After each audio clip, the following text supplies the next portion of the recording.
Eu achei que ela entrou muito pilhada, mas, de certa forma, na temperatura do jogo, porque o jogo subiu de temperatura em função dos episódios anteriores ao pontapé inicial.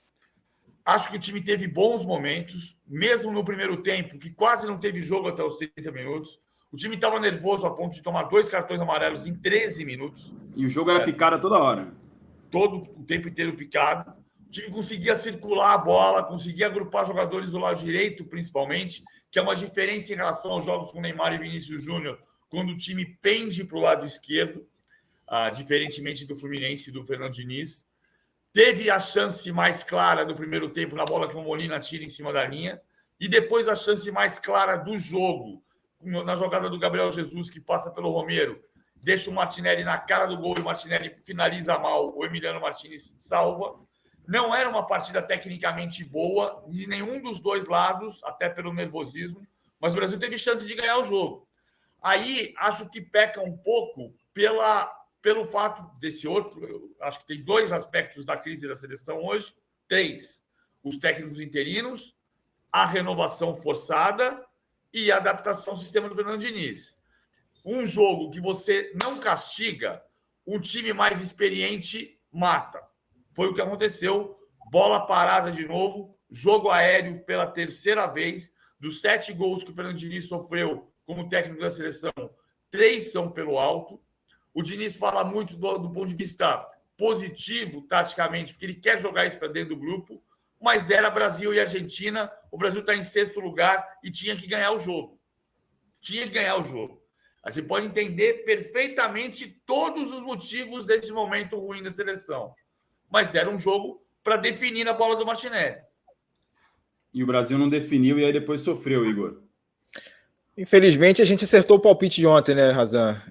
Não queria, dessa vez a gente queria ter errado, né? A gente comentou sobre a superioridade no contexto como geral da Argentina, e acho que essa leitura que o PVC trouxe sobre os motivos, isso está refletido na fala dos jogadores na zona mista quando eles saem de campo.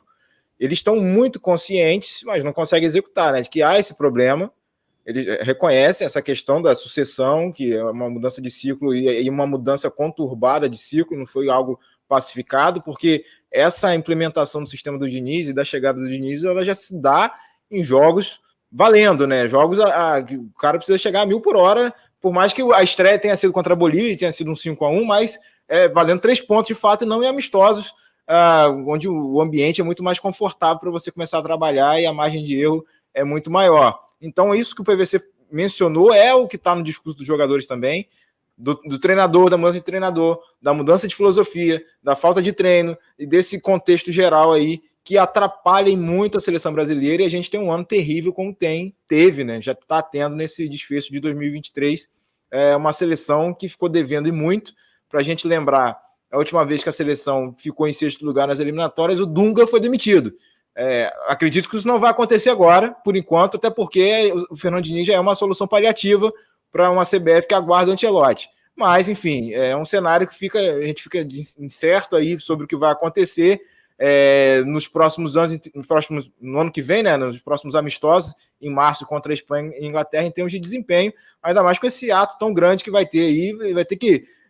a sensação é que ele fica tentando refazer algumas coisas de metodologia, de aplicação do jogo, cada vez que a seleção se reúne, porque os caras voltam para os clubes e de forma mais drástica do que outros treinadores que adotavam sistemas similares, como é o caso do Tite, uma comparação Tite e Ancelotti no Real Madrid, é uma coisa muito parecida. Só que os caras vão para os clubes e voltam para a rotina do jogo que eles estão acostumados, e aí lá em março de 2024 vão se reunir novamente com 2 dias de treinos antes do jogo para tentar aplicar e reproduzir essa filosofia do Fernando Diniz. É um contexto complicado, os jogadores reconhecem, enfim, tá todo mundo preocupado com que a seleção, e incomodado também com que a seleção não vem mostrando nos últimos jogos. Agora, apesar do Diniz não ser demitido, Igor, vai se repetir a situação, né? No sentido de, depois de ser 6º colocado, na rodada seguinte, o técnico será outro. Não Perfeito. será no próximo jogo, como foi no caso do Tite, mas será na próxima rodada das eliminatórias. O Rodrigo, depois na entrevista coletiva, o Diniz falou que a torcida brasileira chegou a gritar olé, né, para a Argentina ali na parte final. do jogo, ele falou: gritar olé para a Argentina é um pouco demais, e falou, elogiando assim a atuação da seleção brasileira. Como é que você viu as declarações dele? Teve duas partes, né? Falando sobre a atuação em si, o que ele pontuou é que ele acharia normal uma reação de vaia, mas que o grito de olé era um pouco demais. E teve um componente de clubístico ali. Assim, o Maracanã é cruel com a seleção quando perde. Isso não é de hoje, eu quero até tratar depois não é de ontem. com vocês sobre isso, o ambiente do Maracanã. Como é que foi isso, para a gente explicar para a galera? Então, vamos lá. Primeiro, o Maracanã é cruel com a seleção quando ela perde. Sempre foi. Não é porque é esse time ou é anterior. A gente vai lembrar lá atrás, quando o Brasil, que acabou se tornando campeão, vem jogar no Maracanã e perde da Argentina. Raí pede para sair, Cafu, não sei o quê. E aí, em geral, são alvo os jogadores ou técnicos que não são muito queridos dentro do Maracanã. No caso deles, porque eram jogadores mais ligados a São Paulo. E ontem teve um aspecto de clube também, que a torcida do Flamengo é a maioria dentro do estádio, e obviamente o Diniz não é uma figura simpática para o Flamengo, porque acabou de ganhar a Libertadores pelo Fluminense. Então, quem puxou o grito foi muito a torcida do Flamengo, tanto o time sem vergonha, tanto o time sem vergonha quanto o Olé. Só que o Olé foi comprado pelo resto do estádio. O Diniz falou aqui que foi vaiado, não foi o que eu vi, não. Na verdade, o resto do estádio deu uma comprada no Olé. Teve uma parte muito pequena ali que não embarcou. Mas eu acho que boa parte do estádio, a minha percepção, não sei se a de vocês foi igual, comprou o Olé ali em cima da seleção brasileira. Não só a torcida da Argentina, mas o restante.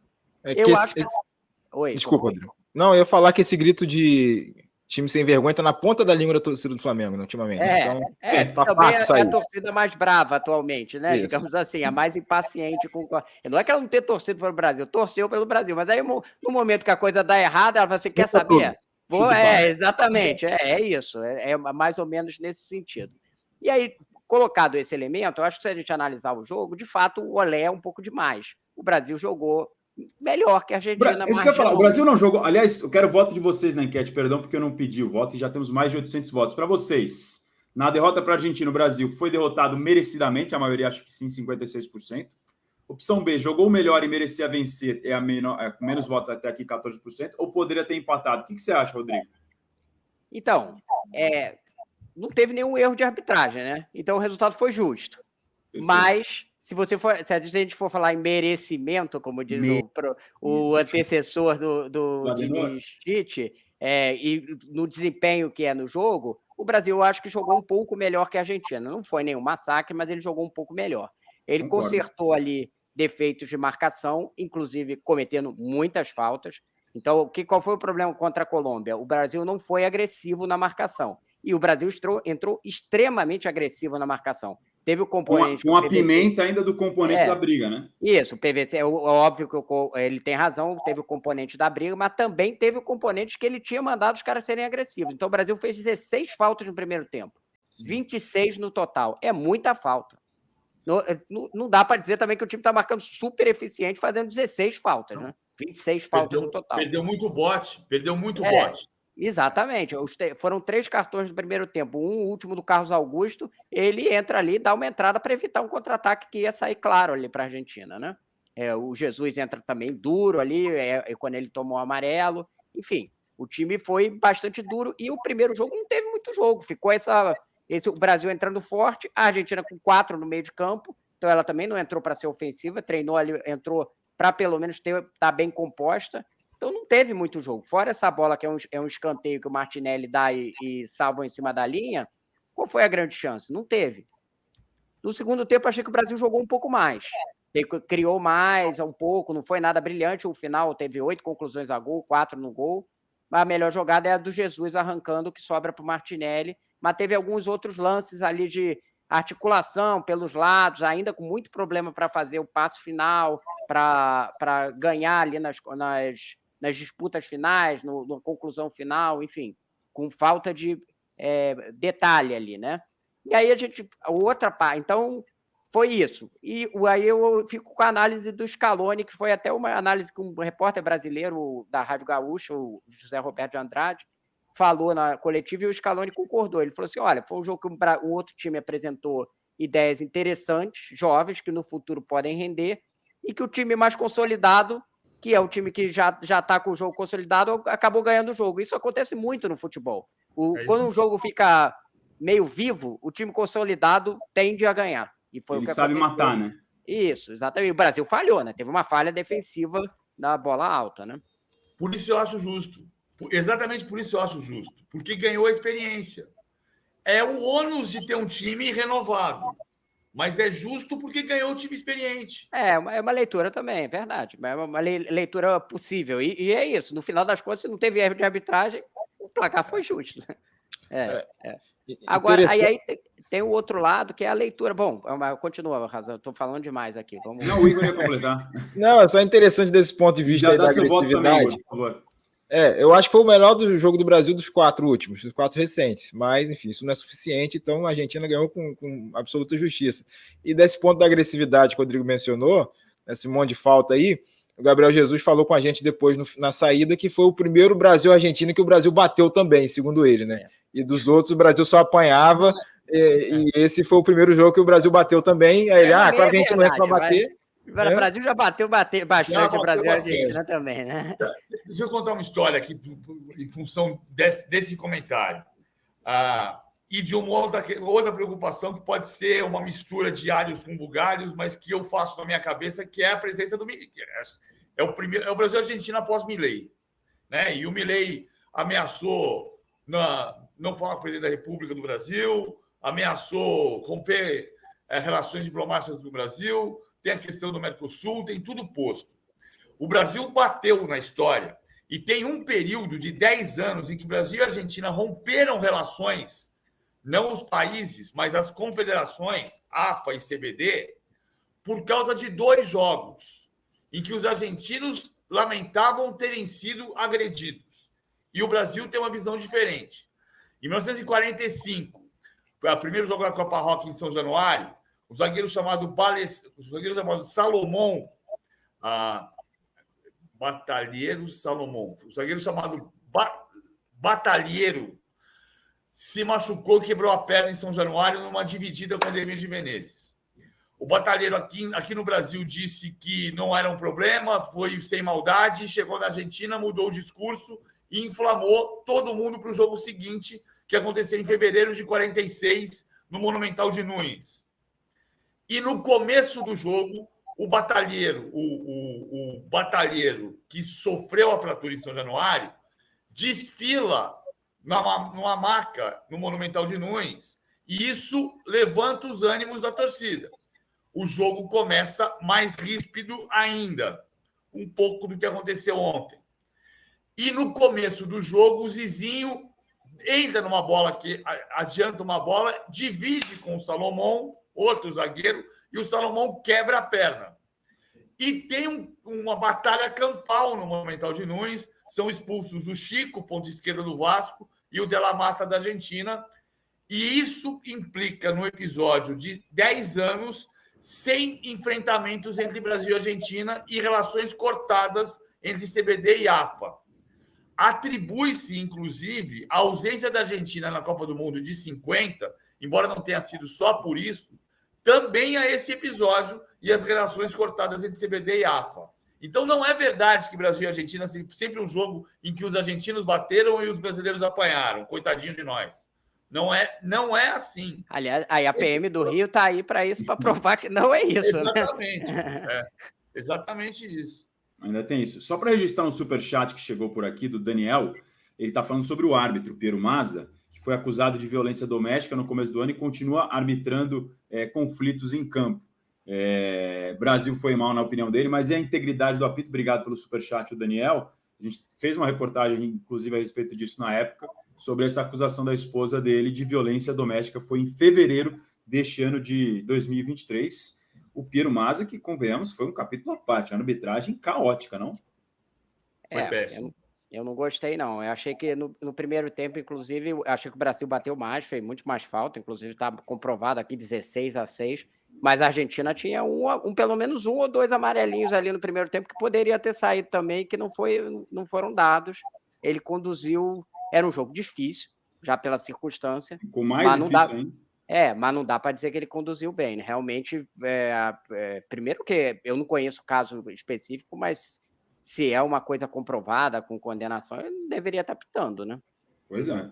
Ele irritou, acho que muito nas faltas, quando o Brasil tentava fazer a pressão no ataque, né? E aí tinha algum tipo de contato ombro a ombro, aí o argentino já se desmanchava, ele, na hora ali, apitava e já parava a jogada, enfim, esse tipo de conflito, dos choques ali, ele acho que conduziu de forma equivocada muitas vezes, apitando, enfim, aí estou olhando mais no viés brasileiro aqui, interrompendo muitas tentativas de roubo de posse do Brasil no setor ofensivo.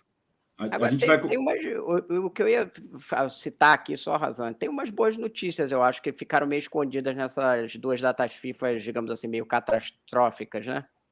O André, para mim, o André é um belíssimo jogador, entrou, assumiu ali a volância, digamos assim, da seleção brasileira, jogando uma bola redonda, sem sentir nem um pouco a camisa, é difícil tirar ele do time, assim, é um jogador que entrou, e ontem, de novo, ele jogou bem.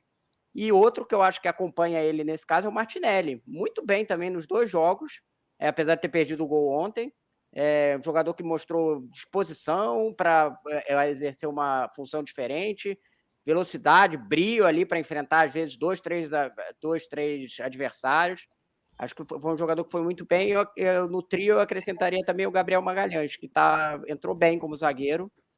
Acho que são 3 jogadores aí que vieram de novidade, digamos assim, nessa data FIFA, numa seleção mais de nicho, como a gente está falando, e são novidades positivas. Eu acho que isso talvez seja, nesse cenário muito ruim, eu perguntei para o Diniz ontem sobre a questão de como o balanço que ele fazia, né? Somando resultados, o que ele fez de desempenho, e ele ressaltou essa coisa da transição e de como reconheceu que os resultados são ruins, que teve muita oscilação e tal, mas que teve essa coisa de ir formando jogadores que não estão nem necessariamente consolidados na Europa. Acho que até que o Martinelli e o Gabriel Magalhães estão consolidados, mas, enfim, eu acho que tem um caminho aí construído com alguns jogadores brasileiros, e sendo que, na minha opinião, o destaque do Brasil nessas duas derrotas aí foi o André, talvez por uma larga distância.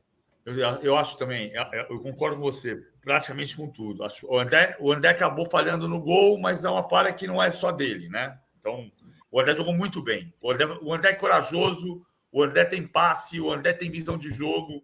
O Martinelli teve muita coragem no jogo, Rodrigo. Achei que ele definiu mal. A bola que ele dá um come no Molina, leva na linha de fundo, dá um toque a mais antes de fazer o cruzamento. Verdade. A bola escapa para a linha de fundo. Então, faltou. O Martinelli é muito talentoso. Vai ser muito bom jogador para a seleção brasileira, já é. Mas ele precisa apurar a definição da jogada.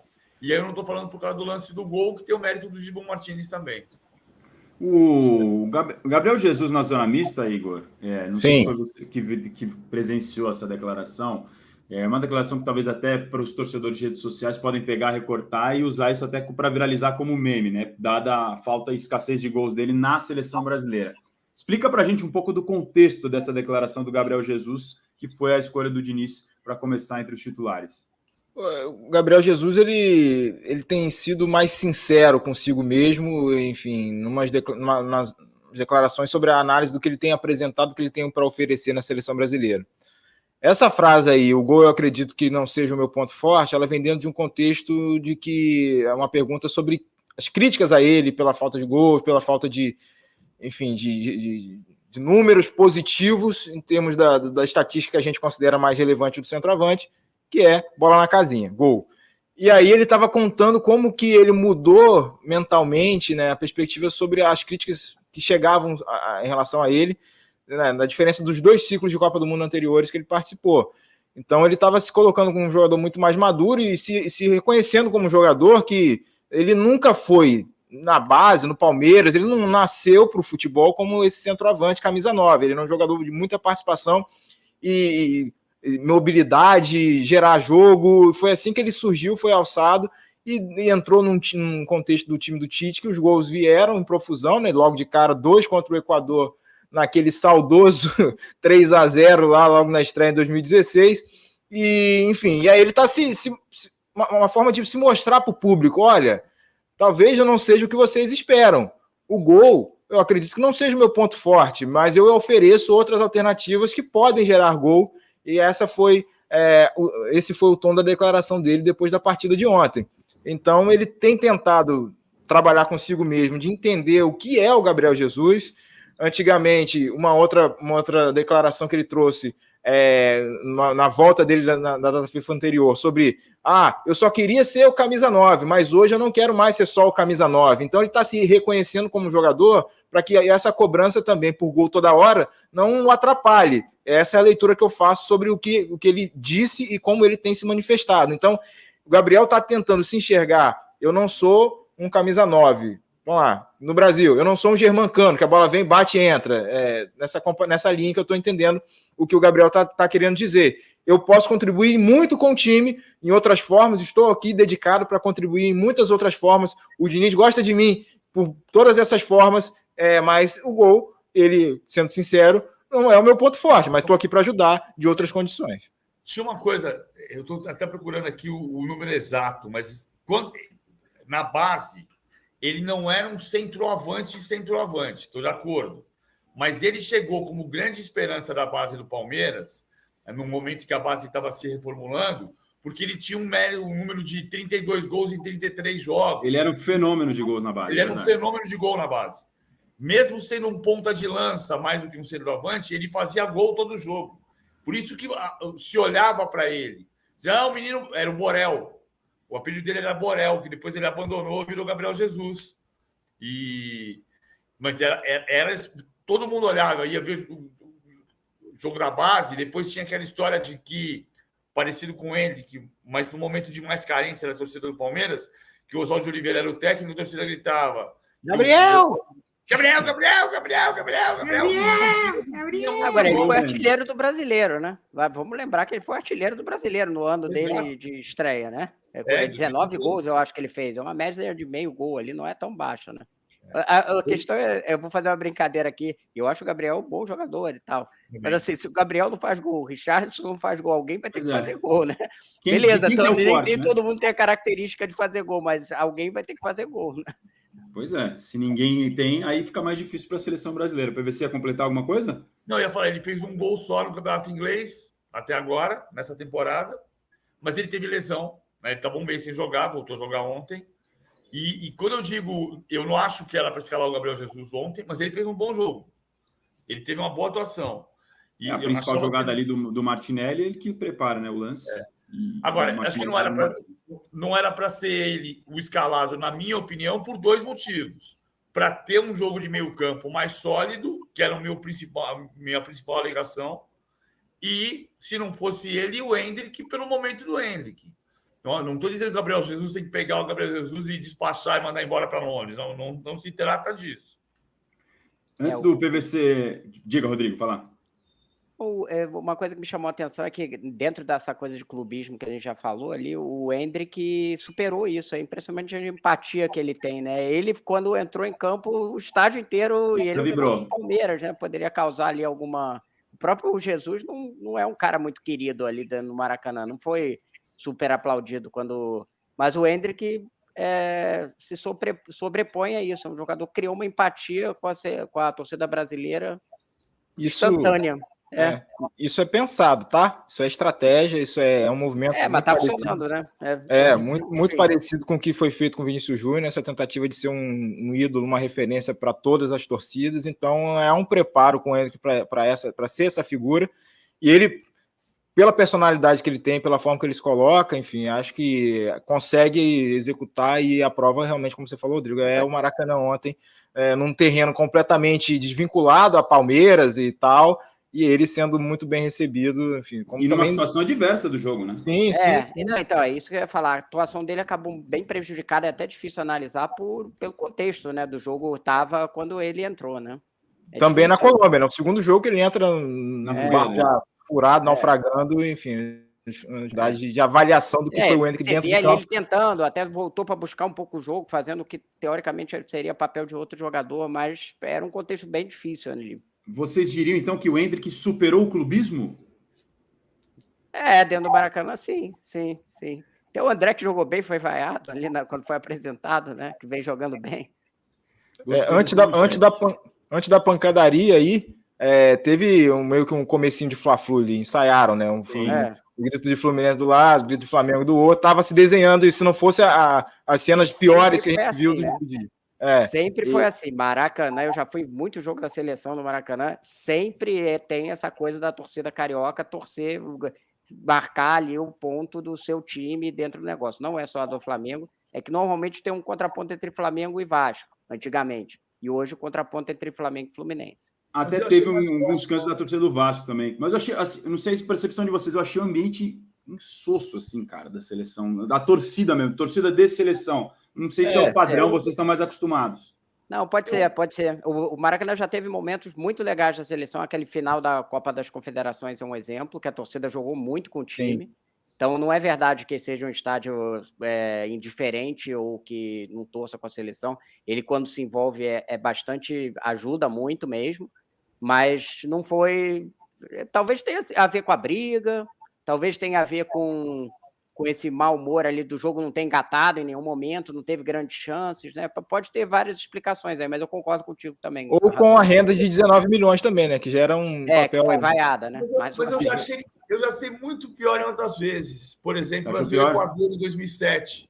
Eu acho que, tanto na questão do Fla-Flu e das manifestações de torcedores de Flamengo, Vasco, Fluminense e Botafogo, quanto nessa questão da torcida. O Brasil-Equador de 2007, que é o jogo do drible do Robinho na beira do campo, e sai o gol do Elano na sequência, a torcida estava vaiando a seleção brasileira com 15 minutos de jogo, 20 minutos de jogo, o Robinho faz o drible sensacional, sai o gol, muda o astral. Aí, depois, no final do primeiro tempo, tem um esboço de vaia de novo. Eu acho que o Maracanã ontem não foi como o Brasil. O Brasil-Espanha foi um espetáculo. O Brasil-Espanha foi um espetáculo. Mas ontem até o samba do Neguinho da Beija-Flor apareceu num dado momento. Não com a força que teve no Brasil-Espanha. No Brasil-Espanha foi monumental, o Maracanã inteiro cantando o samba do Neguinho da Beija-Flor. Domingo eu vou no Maracanã, vou torcer para o time que sou fã. Mas ontem teve um esboço disso ainda. Eu achei o Maracanã melhor ontem do que em outras oportunidades. Brasil-Inglaterra, acho mais morto. Brasil-Equador, acho mais morto. Enfim. Eu vou fazer foi o Maracanã médio, digamos. Eu vou fazer talvez um panorama, uma comparação que seja injusto. Talvez esteja mal influenciado pelo espetacular ambiente que eu achei da final da Libertadores, que foi Fluminense e Boca, foi um negócio, foi outra coisa, é outro ambiente. Vocês estavam também por lá, Rodrigo. Igor também estava por lá, acho, na final da Libertadores. Mas é injusto até a comparação, né? Uma torcida Exato, é injusto, com as duas injusto, torcidas 100% injusto. Aí é uma visão minha, tipo, acho que eu estou mal influenciado por isso, entre aspas, porque foi tão legal, é um jogo de clube, final de Libertadores, que não tem como repetir um ambiente como esse, evidentemente. Mas sim, tem uma discrepância entre os dois ambientes. E muito curto espaço de tempo, por isso que eu citei essas duas ocasiões. Antes do PVC mostrar para a gente na prancheta o que deu certo e errado na seleção brasileira, nessa vitória da Argentina, só registrar mais um superchat internacional que chegou aqui para a gente. Como é que é o nome dele aqui? Ele falou assim, bom dia, seleção mal escalada e taticamente horrível desde o primeiro jogo. Ancelotti vai mesmo para o Brasil? Por que tantos jogadores da Premier League? Saludos desde a cidade do México, 6 graus aqui. Soltou a corneta dele e perguntou se Ancelotti vem aí ainda, pelo jeito, no horizonte. Ancelotti é a história de sempre, né, Rodrigo? Deve vir. Sim, tem um acordo, vem no meio do ano, continua a mesma coisa na CBF, não mudou nada, nem pela turbulência nossa, que é a turbulência dos resultados, nem pelas discussões que a gente estava vendo de longe aqui sobre o Real Madrid, o que ele vai fazer sobre o Ancelotti. A posição continua a mesma de que o Ancelotti chega no meio do ano, tem um compromisso firmado. Tem um detalhe aqui, eu acabei de achar que você perguntou ontem, eu vou achar o Luxemburgo depois. Dia 15 de novembro de 2000, o Leão dirigiu Brasil e Colômbia, né? Foi a estreia do Leão na seleção. No dia 16 de novembro de 2000, Sport 1, América Mineiro 0, na Ilha do Retiro, no banco estava Emerson Leão. Igualzinho o Fernando Diniz hoje. Exatamente. Só que em estádios diferentes, né? Esse é o detalhe. Acho que no mesmo estádio. O Leão ainda teve problema de deslocamento. O Diniz vai menos de 24 horas, porque ainda teve atraso, né, do jogo com meia hora, enfim, o jogo foi quase madrugadamente. Visto que parece que ele mora longe, que é lá na Barra e tal, não sei o quê, o que a gente estava comentando ali, que ele podia ter arrumado um quartinho ali no Maracanã, né? Montava um pequeno acampamento. E tal. Restaurante já tem. Tem a pensão que é ali na frente do Maracanã, o PF é super honesto. Aí, ó, já tá todo esquema armado. Exatamente. Só fazer dar uma pernoitada, Fernando Diniz, que ele vai voltar hoje, daqui a pouquinho, ao Maracanã. Curioso, né? Vai ser esse contraste, depois de viver esse ambiente de seleção, com parte de até xingamentos, como o Rodrigo explicou, ali da maior concentração de torcedores rubro-negros, onde eles estavam posicionados na Norte, depois do descontentamento. Quando o Brasil toma o gol, já vem o coro.